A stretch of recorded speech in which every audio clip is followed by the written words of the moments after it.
Hello and welcome back to the second episode of the Next Gen Marketer podcast. I am your host, Sam A. So, last week we scripted some reviews from G2. I showed you how to use Apify to do that. And this week we'll plug those reviews into LLM tools like ChatGPT and Perplexity, which are the two biggest LLMs out there.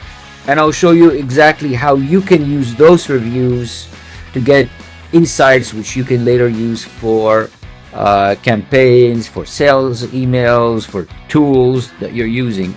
So, with no further ado, I will also tap into the help of my dear Dr. Murphy. So let's get this show on the road. Last week we identified Power Automate as one of our competitors, and we used Apify.com to scrape reviews from G2. Remember, for more comprehensive insights, you can also use Apify.com to scrape reviews from other platforms like Capterra.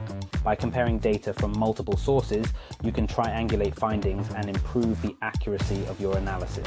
This week, we'll take it a step further by gathering insights from both ChatGPT and Perplexity. Our goal is to understand the key complaints and pain points customers have with Power Automate. Armed with this information, we can then craft competitive messaging that addresses those issues and attracts buyers to our solution. This approach works well because much of B2B sales revolves around alternative to messaging. Focusing on negative reviews in this exercise, the reason is that with the rise of new LLM tools like ChatGPT, many of the reviews on platforms like G2 are now generated by AI. We believe a large portion of these AI-generated reviews are skewed towards the positive, likely because companies are leveraging AI to create favorable feedback. On the other hand, negative reviews tend to come from real users who are often more motivated to voice complaints.